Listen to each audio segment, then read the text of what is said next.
안녕하세요. 아나운서 김채린입니다. AI라는 새로운 시대가 막을 올렸습니다. 우리나라 정부도 이에 발맞춰서 AI를 국가 전략 사업의 일환으로 삼고 계속해서 그 중요성을 체감하고 있는 요즘인데요. 그렇다면 글로벌 차원에서 이 AI 얼마나 성과를 거두고 있을까요?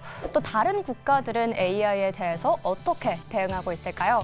오늘 이 질문에 대해서 해답을 내려보는 시간 갖도록 하겠습니다. 프랑스에서 오신 특별한 손님 모시고 이야기 나눠보도록 할 텐데요. 오가닉AI, 어나더브레인의 CEO 브루노 메조니에 씨와 함께 이야기 나눠보도록 하겠습니다. Hello, nice to meet you. 감사합니다. It's a great 안녕하세요. honor. Nice to meet you too. It's a great honor to see you in here. Thank you so much. So, I heard that you are learning a AI company in France, right? Yeah.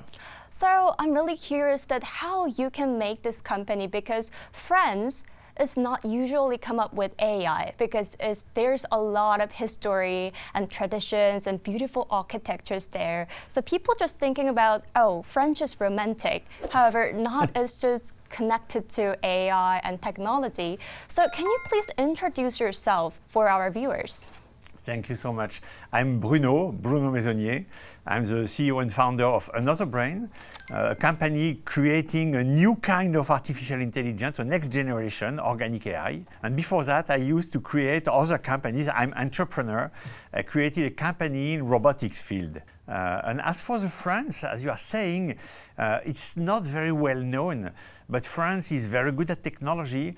And you know, each and every American company leading AI, like Meta, like Google, like Amazon, has a French guy in charge of the AI department. So French culture, French educational system is very good at producing people high level in AI. So it's very close to French spirit. So I'm going to ask you, what is AnotherBrain and how did you start this company? AnotherBrain is rooted in my previous company, Aldebaran Robotics. With Aldebaran Robotics, we used to create humanoid robots. Small-sized robots, Nao, Pepper, humanoid robots. And they were absolutely great, amazing. We turned world leader in this robotic. It was 15 years ago. We turned world leader. But those robots were missing intelligence. Mm-hmm. You know, the first thing somebody is doing in front of a robot is, hey, robot, trying to interact. And the robot is not understanding that somebody tried to interact. So we had to provide the robot with understanding of the surrounding with AI. So that's how I entered into the AI field. Then I discovered that the AI, deep learning, neural networks, LLM, ChatGPT, all those different mainstream AI are very great, are very powerful. But there is no intelligence at all inside. It's just statistics. If you have a robot at home, you need to have a real intelligence, because when the robot is moving in the room of my daughter, there are toys, socks, it's a mess. There are many things everywhere. So the robot has to be able to deal with the complex, with the messiness of the world. Then it needs to have a real intelligence. And nothing was here. So it was needed to invent a new kind of intelligence. And you know what? Deep learning, LLM, ChatGPT are very good, but they have an absolutely phenomenal, colossal carbon footprint. They are consuming a lot of energy, a lot of data, and the result is not intelligent. It's statistic, powerful statistic, but statistics. But we have a model, the human brain, the dog's brain, mammals' brains, and those brains are very smart, very powerful, and are consuming 20 watts. Quite nothing. So we have something to get inspired in. So the idea was, okay, let's look at how the brain is working, and we will do the same in terms of artificial intelligence. Yeah, that's a good point. So I'm going to ask you, I heard that Macron government is highly supportive to AI and all kind of technology in France. So how is France is now working on AI, which is a key field in digital companies? And what slogan does French is using for making a development a nationwide development It's a very good and smart question. And I think we are very close to Korea in this field. France felt like being left behind. All American and Chinese are going ahead, and it's key for French sovereignty, for each and every country's sovereignty to to have some players in AI field, but at a world level. So Macron decided to invest drastically in all the new technologies, disruptive technologies, putting money and trying to make us getting back in this race. But I'm not sure we are doing well. I'm not sure France is doing well, because what they decided to do is more to follow the path of American and Chinese company, doing the same that they are doing and trying to run after them, to overpass them. But they are more powerful, and if we are playing on their own field, for sure we are lost. The only possibility to do better than these giants is to jump to the next generation, to create a new kind of AI and jump to the next generation. We have deals and contacts with the Middle East. They absolutely want to get back in the race of AI, but they are betting on us or such companies in order to jump to this next generation. I think it's what France has to do. I think it's what Korea has to do. But France is a country risk adverse. People don't like to take risk, and you have to take risks if you want to jump to the next generation. So I think Korea has better chances than France to succeed in this field. So that's why we're here. Yeah, that's an important point you mentioned. So, just a few years ago, many people say, oh, France was left behind the digital technology. Have you heard of it? So, do you think governments can avoid by some kind of technology issue falling behind of AI era? And especially in France, what point do you think was most effective way to overcome this crisis? The French educational system is producing high-level conceptual mathematicians and engineers, high level, and with a huge creativity. So France is not very good at process-driven things or marketing stuff, but at creating new technology based on science. France is very good at that. So that's why in each and every American large companies, you have French people leading AI. It's not by chance, it's because there is a reason. So we could do that in France. We could succeed in inventing a new kind of artificial intelligence and jumping to this next generation. The question is to be supported. So either by investment funds, either by partnership with other countries, that's why we're here too, or by the French government. But the French government is not running those risks. That's a great point. So how do you see the current level of AI in European countries? And could you share some example of it to explain it? There are many, many companies, startups working in the AI field. Huge majority of them using the tools developed by the giants, American and Chinese giants, using those tools to solve one dedicated business question, to solve, I don't know what, in healthcare, to solve in quality control on production line, So all those startups are taking existing technologies from the others and then applying them to specific businesses, which is great. It has to be done and it's great. But doing that, you stay in dependence on the others. That means you are behind. You are using what they are producing. We should go ahead and produce our systems. So President Macron has been empowering a French startup called Mistral AI. And Mistral AI is now it's a huge company, a unicorn, creating AI system, very powerful and very good AI system. But they are, as I said, following the same path than American. And at some standpoint, when you are doing classical mainstream AI model, you need billions of dollars in servers in order to. So now, who is able to put that on the table? So this company has now majority of its shareholders as American shareholders, because they have the money we don't have. That's a great point. So in 2021, I heard that 660 startups in AI company in France. So can you please explain which companies are making a progress and which field they're exactly in? They are on all those fields I just spoke about. That means they are targeting one specific business, looking for the different AI system and improving this business for one company. So they are succeeding, but they are succeeding in small range. They are succeeding in improving business of a market based on foreign technologies. So that's why it's good. It has to be done. It's good, but it's not creating sovereignty. Okay, so we're going to move on the regulation issues because it is really important. So I heard that Europe was the first mover of the regulation of AI, which is called AI Act. And how do you see the balance between AI development speed and also the regulation side? It's a very good question. Unfortunately, I don't have a good answer for Europe and France. We are very focused on ethics. It's very important, for sure it is important, not to do bad things with AI, not to steal data from people, not to steal your own data, and so it's very important. So Europe, France and Europe are very focused on ethics. But you know, it's like if you were being dragged by a powerful motorboat, sea skiing behind a motorboat, and you want to choose the direction of this motorboat. No way. You following him. If you want to choose the direction, you have to create your own motorboat. You know. So this is how we are in Europe. We are spending more time and more concern in creating rules, regulation, and ethics.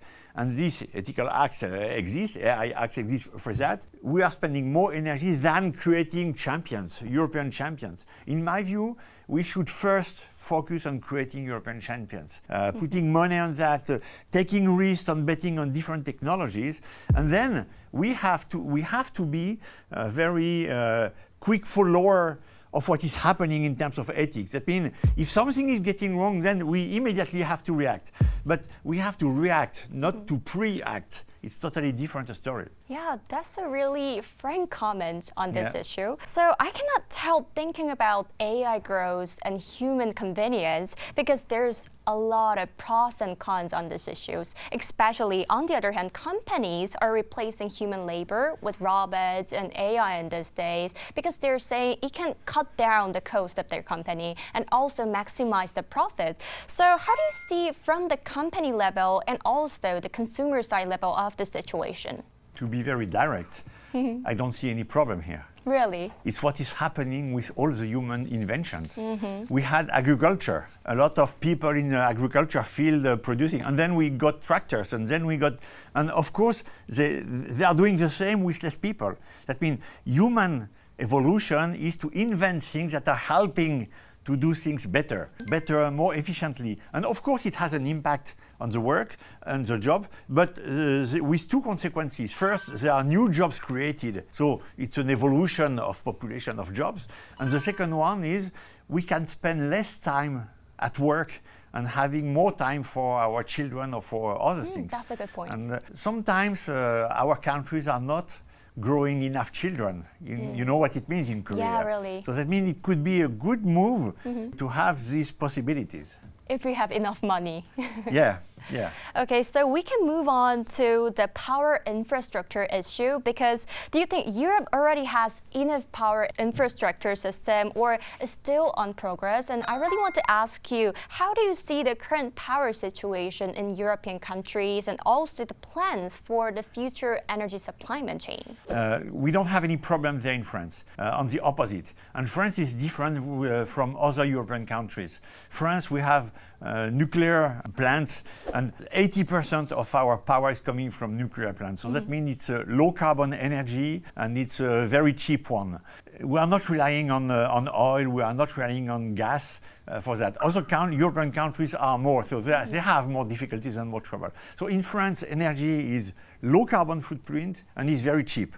So thanks to investment, billions of dollars of investment in the last 50 years. So it's a very good situation for power in France. But as for AI, I would prefer to have AI systems that are not consuming power than to have low power or cheap power, you know. It's really kind of frugal model. Yeah. So I'm going to ask your career. So you used to run a company which is called AnotherBrain Robotics, right? Can I pronounce it well? Yeah. So why did you move from robotics? Because I heard that robots is all about the human body. However, the AI is all about the brain issue. So I think there can be quite differences between the industries. So can you specifically kind of it's a very good point. My previous company was AnotherBrain Robotics, as we said in France. AnotherBrain is the name of a star. I love astronomy and the stars, We are following stars. and dreams. And we created humanoid robots now on paper, and we turned world leader with this company. We beat Sony in different champions or competitions, and then Microsoft, and then Google, and we turned world leader. And then we were partnering with SoftBank, Masason, Japanese Masason, great person, and we partnered together, and then he runs the company. So we created robots that are very great, but those robots were unaware of what was happening around. So I started being concerned, interested in AI at that time, so thanks to robots. And then I discovered way how to do different AI, so this organic AI, and then the applications and the areas are much, much larger than humanoid robotics. So that's why I split it and I jumped into this new era of organic AI. Wow. So is that a reason that you started to make organic AI? And can you just illustrate what is the difference between the traditional model, like deep learning approach, and the organic AI you used to be? To summarize, but roughly, everything linked with deep learning and so on are based on neural networks. So networks of neurons, of artificial neurons. And those neurons are not at all the same than the real neurons. It's a rough approximation based on what we knew about neurons in the early 70s. I mean, it's a very rough approximation, so it has nothing to do with nature. But it's considering that the brain is a huge spaghetti plates of neurons connected together. But if you look at how the brain is composed, structured, you discover that neurons are not connected in a huge network, but neurons are connected in small agents. You have 110 neurons together, creating what we call a microcolon. So it's kind of an agent. And the intelligence is more working like a network of these agents. And it's totally different a story, because the network of an agent, one of these agents being based on 110 neurons, is as if you had IT letters of 110 bits, which is much more powerful than the current IT. And it's more comparable to honeybee hives or to social bugs. Yes, that means you can consider each and every honeybee as one of the microcolon, one of the agent. And then they are working together, and together they are producing something, honeybees, they are producing something that is emerging from all these bees. They can make decisions that none of the bee is able even to understand the question, and they are able to create something at another level. We have the same in the brain. Our brain is working like a hive of honeybees. Really? Yeah. So we should talk about the next Palantir it can be. So Europe and many other countries are increasing defense spending because there's a lot of war in these days. So I heard organic AI is expected to be used in European defensing as well, right? And can we expect it became a next Palantir in Europe? Well, you are going very, very fast. As for now, we have nothing in defense. I just have interest that French space defense arm contacted us and explaining that we have satellites that are under attack of other countries. Today, we have satellites under attack of other countries, but it's very difficult to help the satellites reacting properly. So we want to give the satellites an edge AI, a portable AI, an autonomous AI, not connected to the cloud or to networks, so alone, able to make decisions on new situations. Situation never happened before. So, and this needs to have this organic AI, this third generation AI. And so that's why they are interested and contacted us for that. So we are going into this field, but as for now, we still are a very small company. We are still developing our technology. We hope everything will be, the main milestone will be overpassed end of this year. So we are not yet compared to any giants, American and others. So we have a great perspective, but we still have to achieve that, to do it. Yeah, that's a good answer. And I'm really curious about your view over Korean organic AI system. So especially our company, the Mail Business TV, we have a lot of conference last year regarding an organic AI. So we're really interested in this issue. So do you see any possibility to make a collaboration with us? Yes, what I understood is you are more around organoid system. An organoid system are systems that are using the different cells, the stem cells, to produce organoids and then to connect them to IT. And this is opening a lot of possibilities in healthcare, including in AI. So it's not the same thing that what we are doing, but we are still using example of nature. We are replicating, mimicking how brains are done in nature. So we have a very complementary approach. So I would love to have contact, partnership, and programs, common programs together with Korea. So in my previous company, I had subsidiary for that in China, in Japan, or in the States. And I'm really seriously considering having a subsidiary here in Korea. So as a wrap-up questions, how do you see the Europeans' AI outlook and all the global AI market overall? It's a difficult question because this market is evolving at an incredible speed. Every 2 weeks, you have new players, you have new solutions, you have new versions, new release of the different possibilities. And today, one system is much better than the other and able to create things. Another day, 2 weeks later, it will be another one. So it's difficult to follow all that. And it's difficult for company to transform all that into improvement of their business. So we have this question in Europe, but everywhere we have the same question. And we have the main question behind that. It's consuming so high power. So, you know, when one of the leaders of American huge companies everybody knows in AI met with President Macron, the only question he asked him about AI was, is it possible to buy a nuclear plant in France? You know, so AI has a so huge constraint in power consumption, in energy consumption, that it will create limitation and it will create a huge problem worldwide. So we have to figure out alternative solutions. Yeah, that's a good point. So as I heard your communications and all the things you mentioned today, people say that France is falling behind of AI, but now I can tell that it is certain the people who are talking about that way, in a negative way of European AI, they are really falling behind of the information. Oh, thank you. I appreciate that. Yeah, so can I ask lastly, how was your interview today with us?